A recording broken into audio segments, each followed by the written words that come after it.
The son of a sheriff's deputy in Louisiana has been charged with setting fires at historically black churches. This story is out of control. The churches had been set on fire. The stories had been coming out little by little. And there was this big question as to who was behind it. And again, it turns out it's the son of a sheriff's deputy. In a press conference, St. Landry Parish Sheriff Bobby Goudreau said that the report was incorrect because initially it was reported that he had turned his son in, but that is not the case. Goudreau said the suspect's father, quote, helped facilitate the arrest. He got the suspect away from home and had, quote, no knowledge of his son's activities. So while he didn't know that his son was doing this, once he did figure it out, he did help in the arrest of his own son. And I wanted to point that out to you. So the sheriff's deputy here is not a bad person. It's just crazy that the son of a sheriff's deputy did this. Also, he's been charged with 3 counts of simple arson of a religious building. The maximum penalty for each count is 15 years in prison.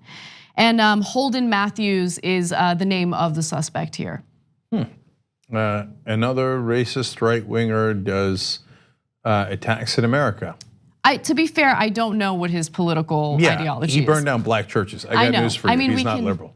No, okay, so Anna's doing the right thing by saying technically we don't know.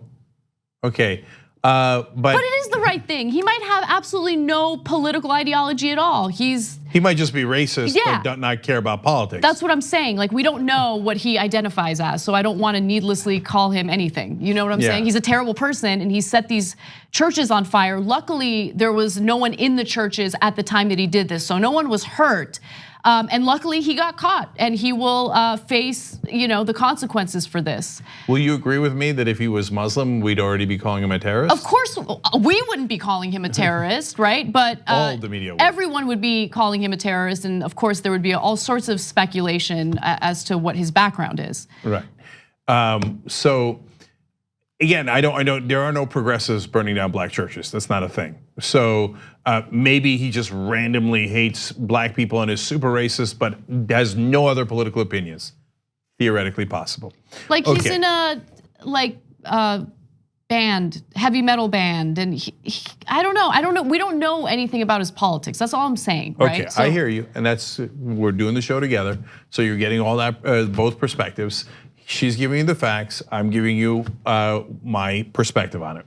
So anyway, thank God they caught him. I want to give a little bit more credit, not only to the dad who helped facilitate the arrest. Obviously, he also wants to make sure his son doesn't get hurt while getting arrested. But mainly to the authorities that looked into this and found the culprit. Yes. So what we're mainly concerned about is systemic racism and whether there is injustice by the government, because that's our government and there's something we can do about it. In this case, that didn't happen. So there was not systemic racism. There was a racism with the guy who did it, unless, again, and there is one other 1% possibility that he's like, man, it'd be so cool to burn down churches, and golly gee, I accidentally did 3 black ones I didn't know, right? Theoretically possible, not likely, but either way, the authorities didn't do anything wrong. They did everything right. They found the guy, they arrested the guy, even though he was the son of someone in some degree of power at the sheriff's office. So great job.